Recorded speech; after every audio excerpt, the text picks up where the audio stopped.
welcome to the Intuitively Wild podcast. I'm your host, Rachel Levine. Living intuitively wild is about coming back home to ourselves.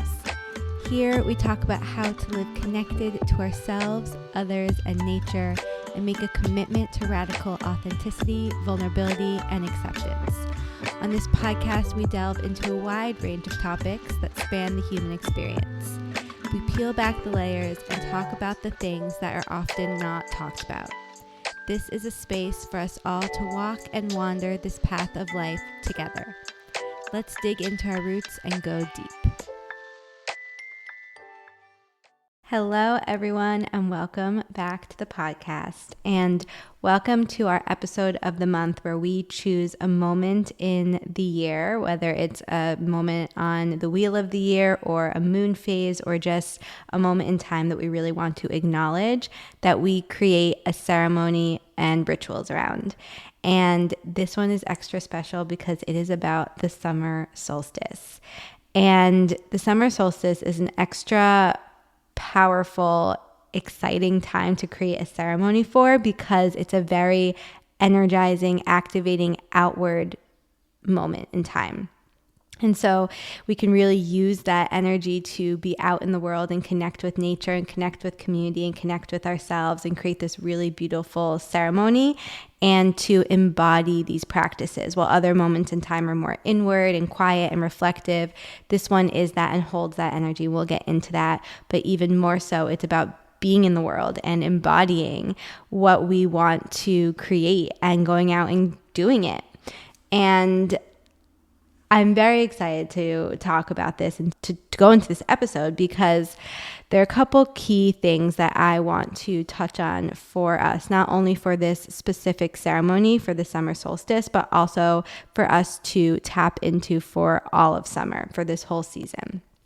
And so the summer solstice is this moment in time where the day is the longest. And specifically this year, summer solstice is June 20th. And it can also be known as Litha or midsummer.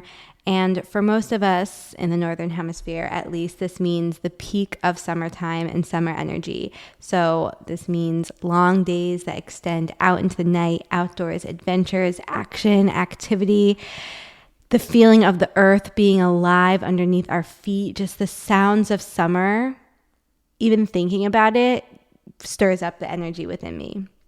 And for years and years, the summer solstice has been revered and celebrated and ritualized. It's a time for us to honor nature at her peak, to give her the attention and devotion she deserves while she shows off in all her bright glory and never-ending light. To celebrate the summer solstice is to write a love letter to the sun.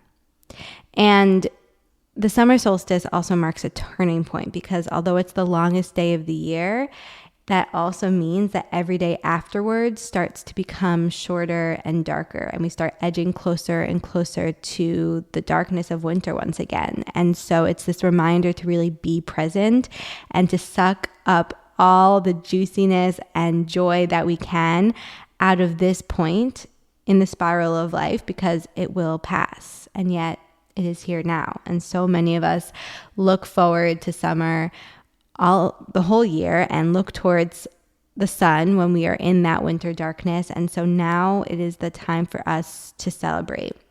And so having these moments in time where we create ceremony and ritual for these points of the year allows us to be really present with them and to suck all the life and joy and juiciness out of them. And so that's what I hope that this episode inspires you to do.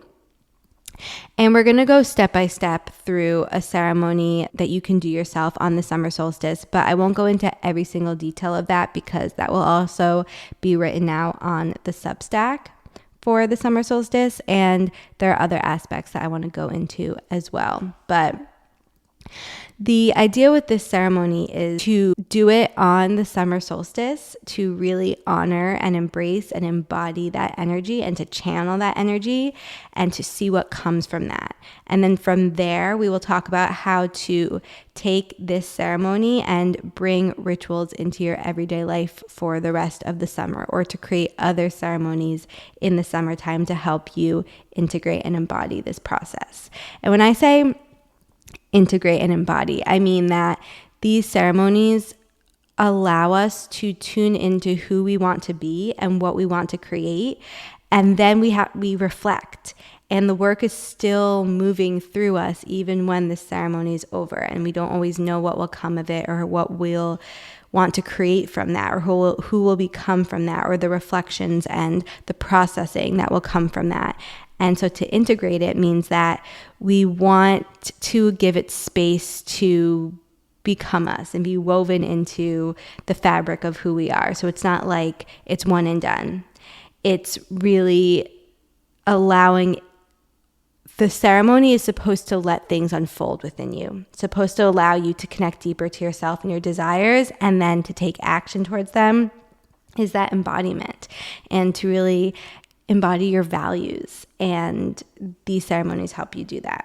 So to begin our ceremony, I recommend doing this on or around the day of the summer solstice, so June 20th. And you don't have to be perfectionistic or rigid with this. You can kind of tune into your energy and when you feel called to do it, and also your schedule and your life. But there is something specific about the energy of that time and how it can help you tune into the messages that you need to receive right now, and the energy of nature and what she wants to bring to you during that specific summer solstice point. And I always begin my ceremony by grounding. So just planting my feet on the earth, placing a hand on my heart, grounding my energy, setting my intention to be really present with this ceremony and to be open to what comes to me. And I open the space. I've gone into how I do that in other episodes and on my YouTube. So I recommend going to my YouTube channel, and I'll link that episode below. But I open the space and then I set up my altar. And so our suggestions for our altar items for the summer solstice are all really about connecting to nature. And for me, so much of these ceremonies and the altar items specifically always are, but for the summer solstice specifically, because summer is when nature is fully alive and really loud and speaking to us in echoes and vibrations, and really wanting to be heard and seen and noticed and honored and celebrated. And so bringing nature into our ceremony in this way with physical, tangible items allows us to do so. I do want to say that anytime you're taking something from nature, you want to ask permission. And this can be as simple as, again, pausing, placing a hand on your heart and saying, is it okay to pick this flower? Do I have permission to pick this flower? And just feeling into your body if there's any resistance or ease there. Does it feel okay to do so, or does it feel like there's some kind of tension there? And it can be very subtle, and that might feel a little esoteric and woo-woo, but I promise you, if you just tune in and take that little pause moment, you will feel something. And then if you're feeling called, I also always give something in return. So a little thank you and gratitude, and place something on the altar of nature as a thank you for letting me take something from it. So for me, I just take a single strand of my hair usually and either tie it on a piece of twine or the flower that I picked, or just on the earth. That's usually what I will do. If I have something else or feel called to something else, I might do that as well. But you always want to make sure it's something that is biodegradable, so you're not littering or leaving something in nature that could harm it. So want to give that little caveat. And for our altar items, I always want to have all 5 elements acknowledged. So for air, I would think about something creative. So summer is the time for inspiration in motion. And yet we want to be really discerning with what action we take and ideas we invest in, so that we don't burn ourselves out, and so that we know we are using our energy with intention, and not just because we are caught up in the fiery energy of summer. You want to tune into what you feel inspired to do and create this summer season, and let that guide you for something that you want to place on your altar. So whether that is something that you painted, or that a project that you plan on birthing in summer that you're working on. It can be a poem you wrote or something that symbolizes something you're starting. Maybe as part of your ceremony, you sit down and create a piece of art and then place it on your altar. I just encourage you to get creative and intuitive here and lean into where your excitement and energy takes you. But for our air altar item, of course, I always have incense, and that smoke and that air is enough. But I do suggest maybe putting something to honor your creative energy or your creative spark or your ideas that you are tuning into. And then for fire, summer solstice is the ultimate fire holiday. And so any way you can bring fire into your altar is encouraged. And there's long been traditions of bonfires and jumping over burning logs and communing around fires that people have created and ceremonialized and ritualized as part of their summer solstice ceremonies. So that is also a way to honor tradition and maybe our ancestors and lineages. And even, of course, just one simple single candle is enough. But maybe doing this whole ceremony around a bonfire or making a candle and burning it during your summer solstice that could combine both your air and fire elements. Just finding ways to incorporate fire in any way that you can in your summer solstice ceremony. And then earth. We definitely want a lot of earth element in our altar because it will ground us and keep us rooted even throughout the fire and the action and the craziness of summer. And summer is really the time to soak up earth energy and just nature in general. So my recommendation is to go into your favorite place in nature and pick something from there that feels meaningful to you. And then place that piece on your altar while speaking your intentions or desires into it. So for example, perhaps you have a favorite park and there's this really beautiful flower bush there, and you ask for permission and maybe leave a little single strand of your hair and pick a flower and speak your intention to it, really infuse the energy of your intention into it, and then place it on your altar. So that can be something that's really powerful. And then I love doing this because often I will pick a flower that I think will dry really well. And so I have flowers that I've picked from beautiful places in nature that then dry and I can keep them. And they hold my intention, and I'm reminded of my intention throughout different moments of the year in these beautiful flowers that were in full bloom and are now really beautifully dried and still hold the energy of my intentions and desires.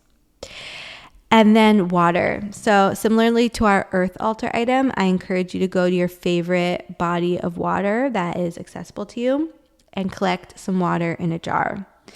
And when you do, speak your intentions into the water and leave them out on your altar for the whole summer season. And then either at the end of your ceremony or at the end of summer, you can drink the water and remember your intentions. Of course, if the water is safe to do so. If not, you can perhaps pour it on your body and cleanse your body in a ritual way, or pour it back into the earth and reconnect to your intentions in that way. And then our spirit item. So summertime is about connecting to our vitality, abundance, fertility, creativity, and gratitude for being alive. And we can honor spirit in other realms by leaving out offerings that express our gratitude for this time. So perhaps that means writing a letter to them or leaving out some food for them or connecting in some other way with them. Some examples of our goddesses of fertility or the sun. I like to leave out offerings for the fae folk, also known as fairies, but they don't really like to be called that, such as dried flowers or fresh flowers or whatever else intuitively calls to me. And I just see what comes to me with this element. If you have ancestral lineage that has a culture of celebrating the summer solstice in some way or another, you can kind of write to them or channel that energy or honor them by doing something from your lineage, something from your ancestors or a tradition. your religion that has been practiced for the summer solstice. But again, it depends on how you connect with the spirit realm, how you connect with your ancestors, with your religion, with tradition and your culture, and with your spirituality. So that will look different for everyone. So I really want to give you free rein to kind of tune into what sort of spirit is calling to you. And if you don't know, you can always write a letter and say, what does spirit want me to hear or know, or how can I connect to spirit right now? And just stream of consciousness, see what comes. And even just that letter, placing it on the altar is enough. And that's beautiful. That's perfect. Often that's all I do. And it's a really, really powerful practice. So those are our altar items. And once I have done those, and even picking out those, putting that together, are rituals that you can do throughout leading up to the summer solstice and can be ceremonies in of itself. So it's really about how you want to do this. Just putting together the altar and going out and going into nature and getting the altar items. Each one of those can be its own ceremony. Each one of those can be a ritual, and then putting it all together can be its own ceremony. It's really about how much you want to pour into this, what feels good for you, what you have the time for, and how extensive you want to do it all, what your intention is. But once I've set my altar items, I then grab my herbal companions. I will often do this while I'm setting up my altar, or when I'm arriving to my ceremony, I already have my herbal companions ready, and often I will do them in herbal infusion form, so in tea form, a drink form.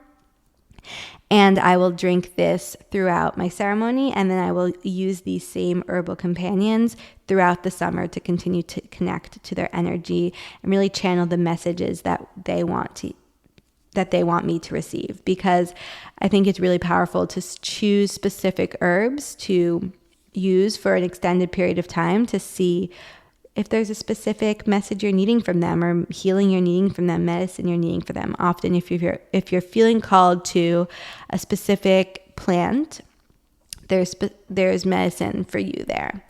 And using it for an extended period of time can help you reap those benefits even more powerfully. But mostly it's about tuning into your intuition and seeing if you can connect to it, what plants want you to connect with them right now, and for how long. And if you're not getting any intuitive messaging around that, then I will give you some suggestions, and I also suggest using them for the whole summer season, at least once a week, maybe every day. And you can continue to tap in and see how that feels for you. The more that you take those moments to check in and pause and see how it feels. And for example, let's say I give you these 4 herbal companion suggestions, and for some reason you're like, I don't want to use one of those, or I don't know how to get one of those, and you feel like frustration pop up around trying to get it and find it, then that's a sign that you don't want to use it, or your intuition's telling you it's no for you. Or if your intention is to drink this infusion every day, but one day you wake up and you just feel you don't want to do it, you feel resistance to it, maybe that's a moment to check in and pause. Maybe don't do it that day and see how that felt. Was there resistance because your intuition's saying no, or was there resistance for some other reason? And it's just having these little conversations with ourselves to kind of sort through and deepen these connections with our intuition. So my suggestion is to use these 4 herbal companions and I use them in a herbal infusion form every day, a drink form every day. And it's one of my favorite combinations, honestly. And I won't go into all the details of them. If you want the why and the impact and some more details about these herbs and why I chose them, then I would head to the Substack. But for our summer solstice ceremony and for our summer rituals, I recommend milky oats, mugwort, turmeric, and chamomile. And I really believe, I promise you, that if you drink this herbal infusion every single day, you will feel the benefits, especially if you make it a ritual for yourself and really sit down and be present with at least a few sips instead of rushing all over the place. You also can infuse it overnight and put it in the fridge, so it's kind of like an iced tea and it's ready for you to just sip on throughout the day. These herbs also can be taken every day, and you don't have to worry about any negative impacts. And if you want any support sourcing these herbs, if you need any suggestions on how to make them or how to utilize them for yourself, if you want someone to make this tea for you, reach out because I can help you with all of that. And of course, always follow your intuition and see what feels good for you. You can also take these in a tincture form. You can find them in a body oil, in a candle, whatever you want to do. Okay, our yoga therapy tools. Again, I'm not going to go into too much detail. The step-by-step for all of these with instructions will be in the Substack. But once I have set my altar and I have taken a moment to make my herbal infusion and sipped it, our intentions are set. I will then go outside, if I'm not already outside, and do my yoga therapy techniques. And my first suggestion for our summer solstice ceremony are sun salutations. And I mean, this is how we honor the sun. This is how yogis have been honoring and saying thank you to the sun for years and years and years and years. Some people even do 108 sun salutations on the summer solstice. You don't have to do a specific number. You can even do 3. You can choose a number that you love, like 13, my lucky number. You can do 1. You can do any variation of a sun salutation. It doesn't have to be the traditional way that it has been done. You can do it on your knees. You can do it standing up, rooted with your feet staying rooted to the earth the whole time. Whatever modification or variation feels good for you, I would tune into that. But I do suggest doing some sun salutations, perhaps while the sun is rising or setting, or peak midday, or just when you're taking a moment to bask in the sun. Whenever you're doing this ceremony, doing some sun salutations is so powerful. And you can also do it just throughout summertime when you're taking, again, a moment to be grateful for the sun, or you're sunbathing and you really just want to thank the sun, or you're feeling the sun on your skin, standing up, doing a modified sun salutation, just really channeling the energy of the sun, drawing it to you, bowing your knees to it in gratitude. That's a really beautiful way to bring ritual into your everyday life. And then I go into a sacral or third eye meditation. If you want the details on that, you can head to the Substack. But I keep it very simple, and I think that simplicity is key, especially if you are new to tapping into your chakras or meditating. But after you've done your sun salutations, I would find a sunny spot where you can sit down, perhaps on the earth, but somewhere where you can feel rooted and grounded and stable. And tune into, I suggest either your sacral chakra or your third eye.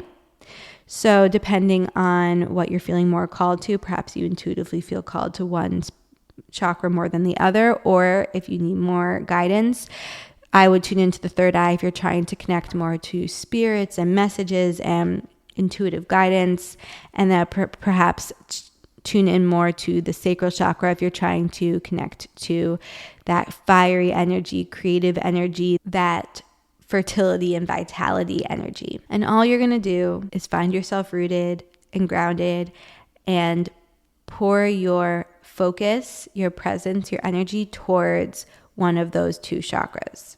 And just take some breaths here. Just start to deepen your breath. And then set the intention to receive the energy or guidance that you are needing. So you can say out loud or to yourself, I'm open to receiving the messages I need to hear. Or if you specifically are tuning into your sacral chakra, for example, to channel your creative energy, you could say, I'm connected to my creative energy. And just focus on that intention and your breath for at least 5 minutes. And just sit there and see what comes. Just sit there and see what comes. And if nothing comes, that's fine. There's no expectations. There's no pressure. There's no judgments. Often, if this is the first time you're doing this, nothing will come. But after this, I would then grab your journal or a piece of paper and write at the top the messages I received are, and then stream of consciousness, right? And you might notice that things come up then. Or you can just write down what you received if you are aware of things that you connected to. And then keeping our journal out, we move into our reflection questions. Again, these are outlined in the Substack, but some reflections for you to sit with for the summer solstice ceremony. What is your creative energy feeling like? What part of yourself do you feel most connected to? What are you feeling inspired about right now? Which parts of your life feel abundant and alive? Which parts of your life feel disconnected and disused? Where in your life does it feel good to pour your energy? Where in your life do you want to preserve and protect your energy? How do you want to feel for the rest of the summer? So those are the questions that I want you to sit with as part of your ceremony. And then from those, you move into creating your intentions for the rest of the summer. And this summer, I want all of us to let ourselves be our full, most lit up and alive selves. I know that a lot of us have schedule changes and we feel like we have limited capacity, or we get overwhelmed, or we have all this energy going on. And whether or not that's true for you, I want us to freely give into our summertime dreams. The summer solstice presents us with a time to channel who we want to be and the life we want to live. And so let yourself lean into it. Conducting this ceremony and infusing your life with rituals like these allows you to sprinkle this energy into your everyday life, no matter what. So let what this ceremony sparks within you, or whatever of these rituals you pick and choose to do, let them then guide you to actions you are going to take for the rest of summer. Which leads me into the next part of this podcast that I want to go into, which is how to create the most whole and alive and full, juicy, joyous summer that we possibly can. And if you've been around here long enough, you know that I'm all about seasonal living. And a big reason that is because for so long, I pedestalized summer and I only tried to be a summer seasonal person. No other season was allowed, only summer. And this was because I thought the summertime version of me was the only one that was good enough. The one that was always moving and producing and taking action and doing was the only version of me that was okay. And then I had to go through a phase of deep healing and going into an inner and outer winter and learning about all the seasons and embracing all the seasons. And that has really balanced me out and honestly has made me even more grateful and connected to summer because I understand the impermanence of it. And I can really be with it in all of its glory versus letting it just burn me out and abuse me. Letting myself use summer as a kind of self-harm. Because the summertime version of myself I was latching onto so much was the constructed, controlled summertime version of me. Again, the version of me that was productive and always doing and moving and action-oriented, and not the summertime version of me of my childhood. Not the real reason I fell in love with summer. The version of me that was barefoot and chasing fairies and catching fireflies and at outdoor concerts and dancing in the wind and watching movies during summertime thunderstorms and at sleepaway camp for 2 months every summer. No, that version of me got pushed under the rug and instead was traded out for the version of me that needed to always be productive and successful, quote unquote. And so this summer, I am returning back to the purity of why I love summer, the purity of summertime Rachel. And this has felt like a deep inner child healing for me to the truest degree that I could ever say, because I do have traumatic experiences from summertime and that I now associate with summertime. And so I started to notice myself feeling a lot of anxiety around summer. And not only because of past experiences, but also because of why this summer is different. Because also for the past few summers, I've always not only been moving and doing, but also truly moving, like traveling or moving someplace new, always on the go, unrooted, independent, kind of doing my own thing. And this summer, I'm rooting down even more. I'm committing to being here. I'm opening my physical space. I'm hosting events. I'm really connecting with community. And that is my main intention. And that is different for me. That's something new and it's terrifying. And I don't want to get caught up in what I usually get caught up in the summer. I want to connect to the soft, steady, fully alive summer version of me. And so through my own rituals and intention setting and reflecting, I've created a summer success list. Because I think a lot of us think that we always need to be doing more. And I have this main narrative always kind of running the show of I'm not doing enough, and needing to be doing more and more and more. And so then I fill in my empty space with more doing. And I don't want to do that. That's not what this summer is about. And so my summer success list is about the top priorities that I need to do this summer and nothing else. And the only things that I want to focus on this summer. And so they include my main projects and to-dos for work.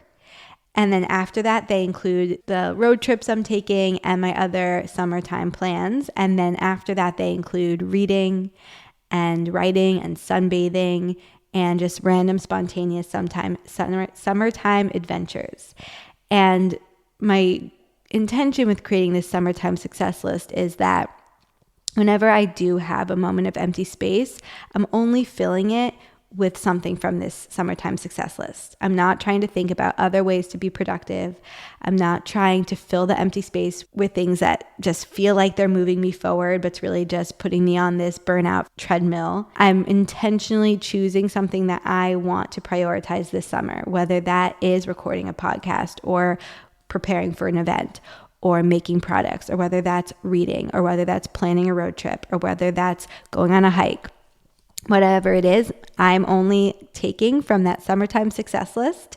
I'm tuning into my intuition and I'm choosing with intention and intuition and honesty about what I need and what I truly want to do in that moment, and not prioritizing work over play. I'm embodying work and play in all that I do. Really, that is my life. That is what I do. And so doing things with that intention versus just the intention of checking things off my to-do list or proving my worth to myself. No. So I encourage you to tune into what your summertime inner child needs this summer. What could be the most joyful, full, whole, healed version of you to tune into this summer? And 2, what does your summertime success list consist of when you take that into account? And so if you'd like, you can create a ceremony around this, or a little ritual, or add this to your summer solstice ceremony where you reconnect with your childhood summertime self. So in your journal, start to describe this version of yourself.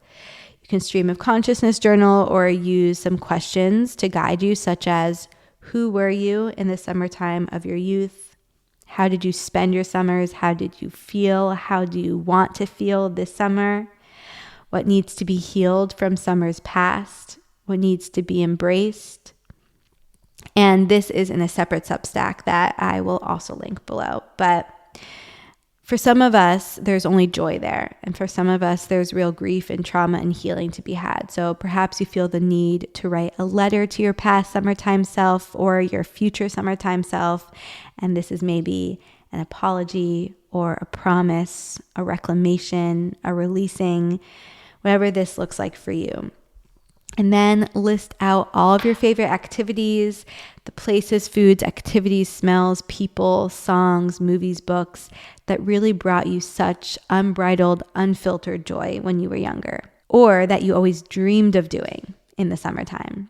And then start to envision and plan how you can incorporate as many of those things into your life this summer and let that guide your summertime success list.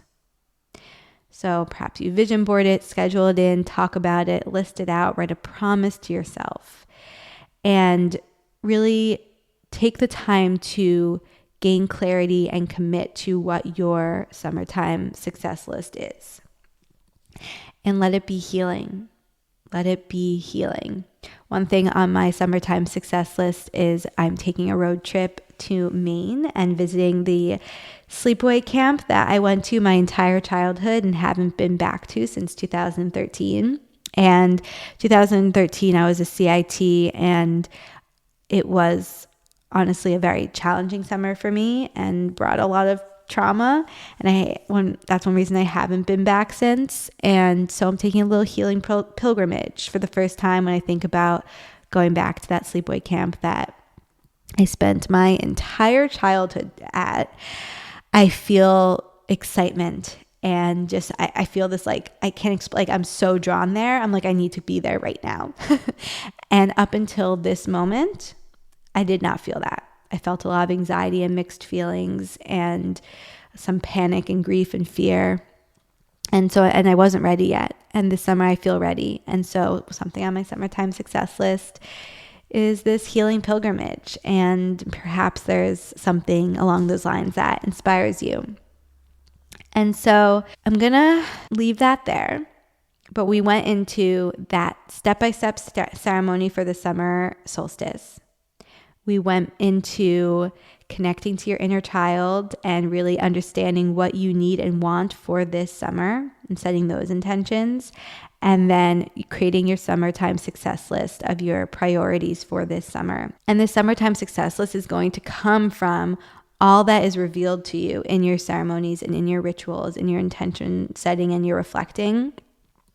That's going to allow you to create your action steps for the rest of the summer, how you are going to embody and integrate. This is where this integration process happens, by taking all that you are learning through your ceremonies and your rituals and creating the summertime success list and allowing that to guide your summer.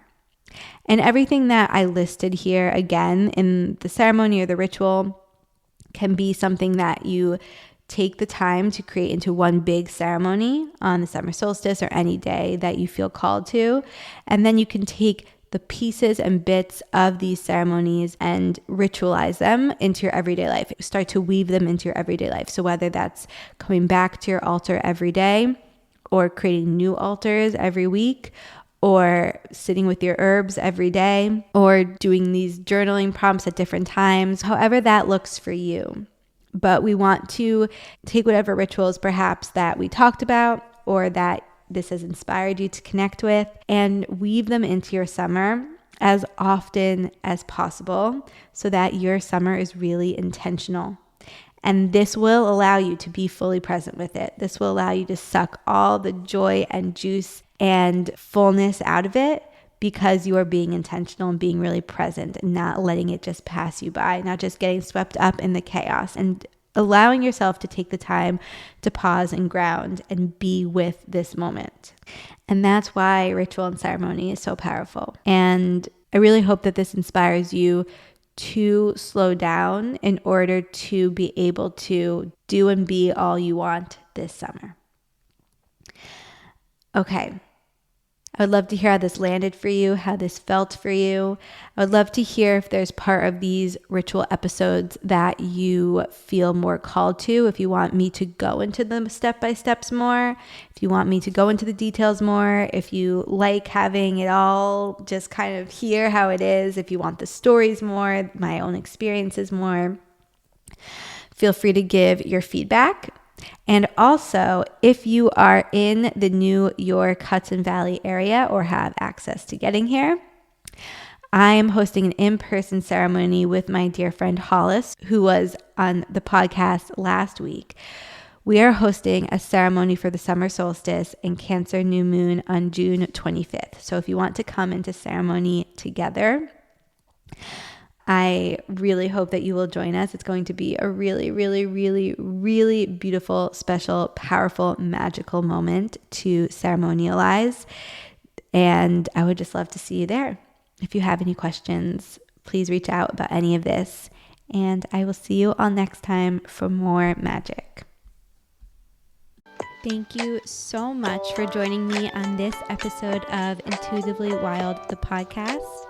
I hope it helped deepen your connection to yourself, sparked some insights, and inspired you to live intuitively wild.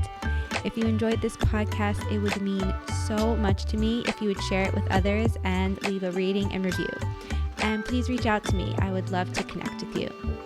I will see you next time for more magic.